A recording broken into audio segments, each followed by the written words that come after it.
ಮೋತಾಯಿ start ಮಾಡಿದ್ದು ಒಂದು different ಕಥೆನೇ ಇದೆ. ಶಾರ್ಟಾಗಿ ಹೇಳ್ತೀನಿ, ಬ್ರೀಫಾಗಿ ಹೇಳ್ತೀನಿ. ನಾನು ಕೋವಿಡ್ ಟೈಮಲ್ಲಿದ್ದಾಗ I was going through a lot in life. Opportunities ಯಾವುದು ಬರ್ತಾ ಇರಲಿಲ್ಲ. ತುಂಬ ಒಂದು ಪ್ರಾಜೆಕ್ಟ್ ಮಾಡಬೇಕು ಅಂತ ಪ್ಲ್ಯಾನ್ ಮಾಡಿದ್ವಿ. ಆ ಪ್ರಾಜೆಕ್ಟ್ಗೆ ಆಫೀಸೆಲ್ಲ ಹಾಕಿಬಿಟ್ಟು ಯಾರೋ ಒಬ್ಬರು ನಮ್ಮ ಆರ್ಟಿಸ್ಟ್ ಜೀವನದಲ್ಲಿ ಇದೆಲ್ಲ ಆಗ್ತಾ ಇರತ್ತೆ. ಬಟ್ ನನ್ನ ಲೈಫಲ್ಲೂ ಅದು ಆಗಿದೆ. ಒಂದು ತುಂಬಾ ಡ್ರೀಮ್ ಪ್ರಾಜೆಕ್ಟ್ ಅಂತ ಮಾಡಬೇಕಂತ ಪ್ಲ್ಯಾನ್ ಮಾಡ್ತೀವಿ. ಇಲ್ಲೊಂದು ಲೀಡ್ ಮಾಡಬೇಕು, ಅದಕ್ಕೆಲ್ಲ ಸ್ಕ್ರಿಪ್ಟ್ ಎಲ್ಲ ರೆಡಿ ಮಾಡ್ತೀವಿ, ಒಂದು ಟೀಮ್ ಬಿಲ್ಡ್ ಮಾಡ್ತೀವಿ.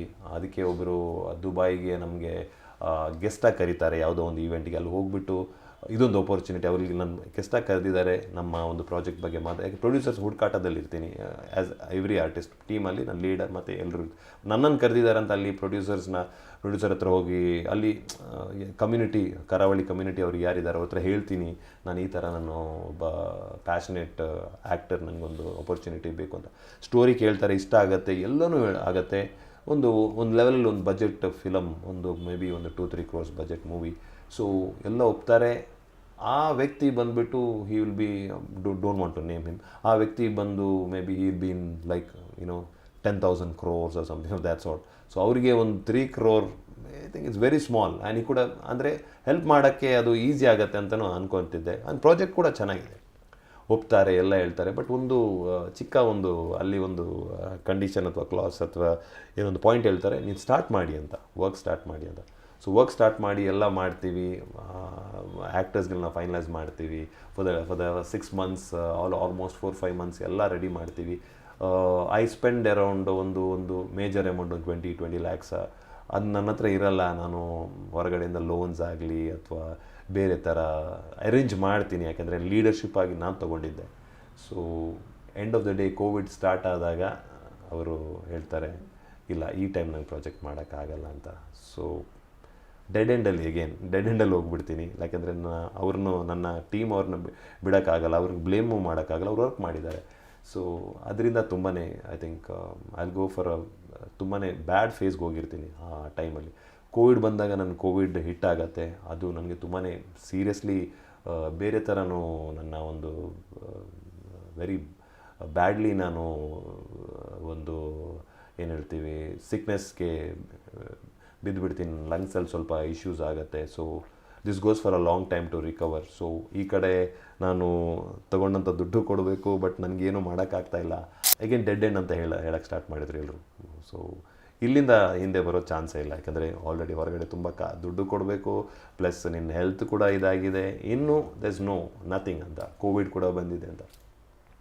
ಸೊ ಆ ಪಾಯಿಂಟಲ್ಲಿ ನನಗೆ ಒಂದು ಸ್ಟ್ರೆಂತ್ ಬೇಕಾಗಿರೋ ಒಂದು ಆ್ಯಕ್ಟಿವಿಟಿ ಬೇಕಾಗಿತ್ತು. ಸೊ ಆ ಕೋವಿಡ್ ಟೈಮಲ್ಲೇ ರಿಕವರ್ ಆದಮೇಲೆ ಸೆಕೆಂಡ್ ವೇವ್ ಏನು ಬರುತ್ತೆ, ಕೋವಿಡ್ ಫಸ್ಟ್ ವೇವಲ್ಲಿ 1 ವರ್ಷ ಅಲ್ಲಿ ಹೋಗುತ್ತೆ. Actually to be very honest, ಕಷ್ಟದಲ್ಲಿ ಮ್ಯಾನೇಜ್ ಮಾಡಿರ್ತೀನಿ. ಅದೆಲ್ಲೇ ನನಗೆ ಸ್ಲೀಪ್ ಇಶ್ಯೂಸ್ ಆಗಲಿ, ನಿಮ್ಗೆ ಅಲ್ಲಿಂದನೇ ಸ್ಟಾರ್ಟ್ ಆಗಿದ್ದು. ನಾನು ಹೇಳ್ತಿದ್ದೆ ನಿಮ್ಗೆ ಇನ್ಸಾಮ್ನಿಯಕ್ ಅಂತ ಏನು ಬಂತು ಅಂತ, ಯಾಕಂದರೆ ದ ಪ್ರೆಷರ್ ಅಷ್ಟು ಇರುತ್ತೆ.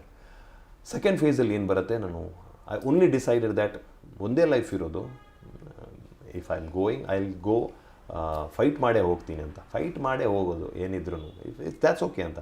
ಸೊ ಫೈಟ್ ಮಾಡೋದಂದರೆ ಆ ಫೈಟ್ನೇ ಯಾಕೆ ಚೂಸ್ ಮಾಡಬಾರ್ದು, ಫೈಟ್ ಮಾಡೋದು ಯಾಕೆ ಚೂಸ್ ಮಾಡಬಾರ್ದು ಅಂತ ನಮ್ಮ ಒಬ್ಬರು ಕೌಶಿಕ್ ಅಂತ ನನ್ನ ಫ್ರೆಂಡ್ ಇರ್ತಾರೆ. He is internationally trained Muay Thai fighter. ಥಾಯ್ಲೆಂಡಲ್ಲೆಲ್ಲ ಫೈಟ್ ಮಾಡ್ತಿದ್ರು.